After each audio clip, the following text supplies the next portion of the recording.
E aí, pessoal? Bem-vindos a mais um mergulho profundo aqui no Fé em Letras. Opa!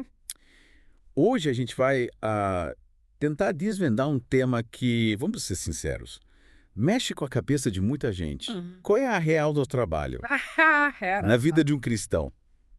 Boa É só pergunta. para pagar boletos ou... Tem algo a mais? É verdade, essa busca por significado no trabalho é quase universal, né? É. Afinal, a gente passa boa parte da vida trabalhando. Então é natural querer entender como isso se conecta com a nossa fé. E para nos guiar nessa reflexão, Sim. a gente trouxe um livro que vai direto ao ponto do Gospel at Work, do Greg Gilbert Ah, e do Sebastian Traeger. legal. Já aproveitando o gancho antes de começarmos aquele recadinho básico, curtam o episódio, sigam o canal, Isso aí. ativem as notificações, vocês já sabem, né? A ladainha.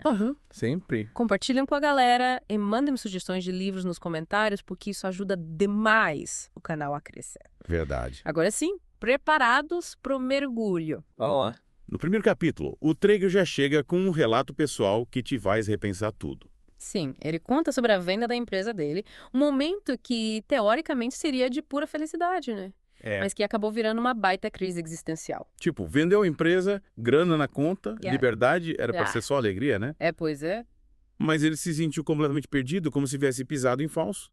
E aí fica a pergunta, por que essa sensação de vazio? No que ele estava se apoiando antes? A grande sacada é que, sem perceber, ele tinha transformado o trabalho num ídolo. Depositou ali a esperança de encontrar identidade, propósito, realização. Quando esse ídolo saiu de cena, a base dele desmoronou. E isso acontece muito, sabe? A gente coloca expectativas enormes no trabalho, como se ele fosse a resposta para tudo. Faz todo sentido. É como se a gente dissesse, quando eu conseguir X, finalmente serei feliz. Só que aí conquista o X. Cadê a felicidade prometida? Exato. E essa busca incessante, e agora qual o próximo passo? Vira uma cilada, né? Totalmente, é um ciclo vicioso de insatisfação. E Traeger usa um exemplo pessoal para ilustrar isso. Quando ele entrou em Princeton, uma universidade super prestigiada, achou que tinha chegado lá. Só que, mesmo realizando esse sonho, continua se perguntando, e agora, qual é o próximo degrau? E a gente sabe que essa busca por mais, por status, pode acabar nos afastando do que realmente importa. É aquela sensação de que nunca é o bastante, né? É essa busca sem fim. E o livro também explora o outro lado da moeda, Sim.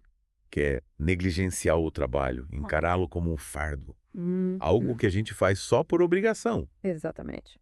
No caso do Traeger, ele usa a experiência do primeiro negócio dele, uma empresa de selagem de decks, para ilustrar esse ponto. Isso. Ele conta que, no começo, fazer o trabalho de qualquer jeito, sem capricho, só pensando no pagamento no final do dia. É sem paixão. E essa falta de cuidado, essa visão do trabalho como um mero trampolim para outras coisas. Também esbarra num problema, né? Porque não reflete o amor e a dedicação que Deus espera da gente. Verdade. A gente acaba trabalhando no automático, sem paixão, sem colocar o coração. É como se fosse um robô. E isso pode ser um sinal de alerta, sabe? De que a gente está compartimentalizando a vida, separando o profissional do espiritual. Isso. Como se a fé não tivesse lugar no ambiente de trabalho. Exatamente. Mas e aí? Como encontrar esse equilíbrio? Boa pergunta. Como ter uma visão do trabalho que seja saudável, que faça sentido dentro da nossa fé. A gente não pode idolatrar o trabalho, mas também não dá para encará-lo como um mal necessário. É verdade. Com navegar nisso. Os autores batem muito na tecla de que o trabalho, mesmo com seus perrengues e frustrações, é uma dádiva de Deus. É uma oportunidade de servi-lo ao próximo, de usar nossos talentos e dons para fazer a diferença no mundo. É como se a gente tivesse uma nova missão. Em vez de buscar satisfação apenas em resultados ou reconhecimento profissional, a gente trabalha para o Rei Jesus, buscando a excelência como forma de honrá-lo e abençoar o próximo. E essa mudança de perspectiva é libertadora, porque a gente passa a encarar as dificuldades com mais fé e esperança, sabendo que Deus está presente em cada etapa, inclusive nos momentos de descanso, que são tão importantes quanto os momentos de trabalho. Descansar é reconhecer os nossos limites e confiar que Deus está no controle. Ufa, quanta coisa, hein? Já deu para sentir o impacto do livro. É verdade. E aí? O que te chama mais atenção até aqui? O que você já consegue aplicar na sua realidade? É o que você já está pensando em mudar. Deixa aí nos comentários. Compartilha com a gente. E na próxima parte do nosso mergulho, a gente vai explorar as motivações bíblicas para o trabalho e como encontrar esse equilíbrio entre trabalho, família e igreja. Isso aí. Fica ligado que tem muito mais. Prepara o coração e a mente. É isso aí. E a gente volta já já. Até a próxima. E aí, pessoal, de volta para a segunda parte do nosso mergulho in the Gospel at Work. E aí? Na primeira parte, a gente viu como o trabalho pode virar um ídolo. Ou acabar sendo deixado de lado. E como o evangelho nos liberta dessas visões distorcidas, né? Então a gente continua a conversa, Uera. Vai lá. A gente já entendeu que o trabalho é uma dádiva de Deus. Sim. Uma oportunidade de servi-lo. Uhum. Mas e as motivações? O que deve nos mover na hora de trabalhar? Essa é a questão. O livro apresenta algumas motivações bíblicas que valem a pena a gente colocar na balança, sabe? Prover para a família, abençoar o próximo, sustentar a igreja, contribuir para o bem da sociedade, por exemplo. Ou seja, a gente não trabalha só para colocar comida na mesa. Mas para ser um canal de bênção na vida dos outros, né? Exatamente. É como se o trabalho se expandisse para além da gente mesmo. Isso nos leva a outro ponto crucial. A excelência. Se a gente está servindo ao Rei Jesus, a gente precisa dar o nosso melhor. Capricha no serviço, sabe? Independentemente da tarefa. Imagina se a gente fosse preparar um banquete para um rei, a gente ia caprichar, né? Com certeza. Não importa se é algo simples ou complexo, a gente precisa se dedicar em corpo e alma. A forma de honrar a Deus, né? Afinal, ele não faz nada pela metade. É verdade? E aí o livro toca num ponto que sempre gera debate, a questão do dinheiro. Qual é o limite entre o trabalho como forma de suprir as necessidades e a busca desenfreada por riqueza? É, vergas. Pode virar um problemão, né? Essa malinha tem, né? E a gente quer ter uma vida confortável, mas será que a gente está colocando dinheiro como prioridade? Vamos conciliar prosperidade com os valores do Evangelho? Boa pergunta. O livro não condena a busca por prosperidade, mas acende um alerta sobre o perigo de transformar o dinheiro num fim em si mesmo, né? O foco deveria ser usar os recursos que Deus nos dá para abençoar o próximo. Sim. E fazer o reino dele crescer. Fazer a diferença, né? Yeah. Adorei aquela frase do Traeger. Trabalhe duro. Trabalhe com inteligência e confie em Deus. É um mantra para a vida, né? É um mantra para a vida. Totalmente. Há um lembrete de que a gente precisa se esforçar, né? Usar nossos talentos da melhor forma possível. Mas sem se esquecer que o controle final está nas mãos de Deus. Sim. A gente planta, rega, mas o crescimento vem dele. A gente faz a nossa parte e ele faz a dele. Exatamente. E agora chegamos num ponto que tira o sono de muita gente. Como equilibra trabalho, família e igreja. Como dar conta de todas essas responsabilidades sem pirar no processo. Uma luta real, né? Yeah. O Traeger compartilha a experiência dele como pai de primeira viagem.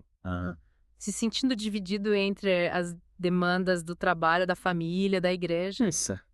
É como se ele tivesse que se multiplicar para dar conta de tudo. É tipo como se ele tivesse que se dividir em 3, né? Pra dar conta Aí ele pensou em falhar em alguma área, como se fosse inevitável, sabe? Tipo, bom, em algum lugar eu vou ter que dar uma deslizada.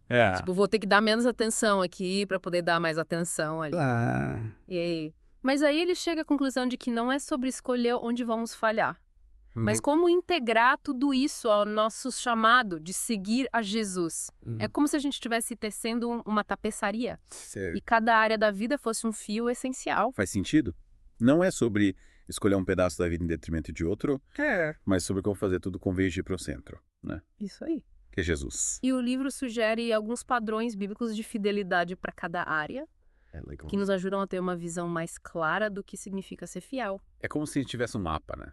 É tipo um guia. Para nos guiar. Isso. Por exemplo, na família, qual que seria o padrão? Na família, o padrão é amar o cônjuge como Cristo amou a igreja e criar os filhos na disciplina e instrução do Senhor. É sobre construir um lar onde o amor de Deus seja o alicerce. Isso, construir um lar onde a presença de Deus seja constante. E na igreja? Na igreja. O chamado é ter um compromisso genuíno com a comunidade local.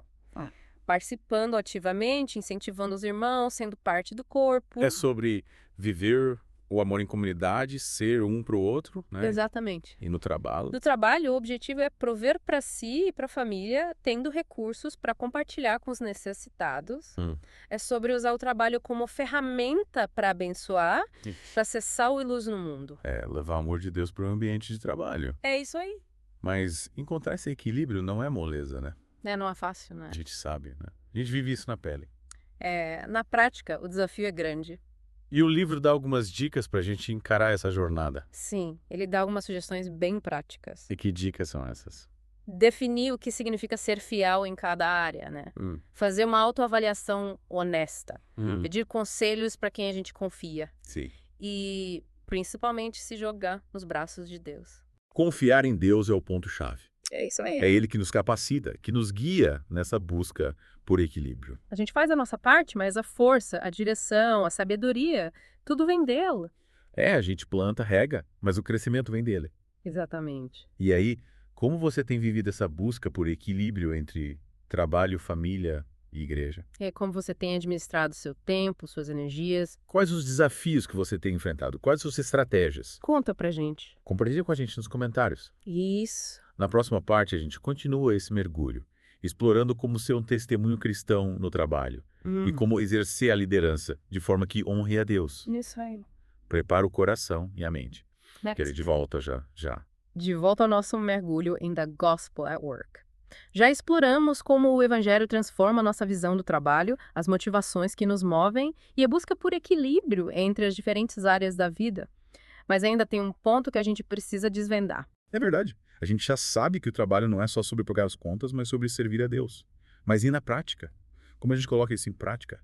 Como ser um testemunho cristão no dia a dia do trabalho, sem forçar a barra? Essa é a grande questão, né? E o livro nos dá algumas dicas preciosas para a gente navegar essa área. Quais são essas dicas? Uma delas é sermos autênticos, sabe? Mostrar quem a gente é, sem medo de falar sobre a nossa fé. Sem ter vergonha, né? Exatamente. A gente não precisa esconder quem a gente é. Falar sobre a igreja, sobre a nossa fé, sobre as coisas que nos motivam, tudo isso pode abrir portas para conversas mais profundas. Às vezes, uma simples menção já planta uma semente, sabe? É verdade, a gente nunca sabe o impacto que uma simples conversa pode ter. E o livro conta a história da conversão do próprio Greg Gilbert. Ele conheceu o evangelho através de um colega de trabalho. Que legal, imagina. Uma conversa no café, um papo no corredor e de repente a vida de uma pessoa é transformada. É um lembrete de que Deus pode usar qualquer pessoa em qualquer lugar para realizar seus planos. A gente nunca sabe como Deus vai agir, né? É como se a gente fosse um instrumento nas mãos de Deus, né? E além dessa autenticidade, o livro também fala da importância de construir relacionamentos genuínos. Sim, verdade. Mostrar interesse pelas pessoas, conhecê-las de verdade, se importar com suas vidas, suas alegrias, suas lutas. Isso cria um ambiente de confiança e respeito. É sobre ir além do bom dia e do boa tarde, né? Isso. É sobre se importar de verdade com o outro. E aí, quando surge a oportunidade, a gente pode compartilhar nossa fé de forma natural, sem parecer que estamos impondo nada a ninguém. É sobre construir pontes, não levantar muros. É sobre mostrar o amor de Cristo em ação, né? Isso aí. E que tal a gente convidar nossos colegas para eventos da igreja? É uma forma de apresentar a comunidade cristã, mostrar o amor em ação. Boa ideia. Mostrar na prática como é a vida em comunidade. É isso. E quando a gente pensa em posição de liderança? Como liderar de um jeito que reflita os valores cristãos? Tem muita gente que acaba reproduzindo modelos de liderança que não tem nada a ver com o evangelho, né? Pois é, a gente vê muito disso por aí. Como ser um líder diferente, um líder que siga o exemplo de Cristo. O livro aborda a liderança com bastante profundidade, mostrando que o modelo de Jesus é completamente diferente dos modelos do mundo.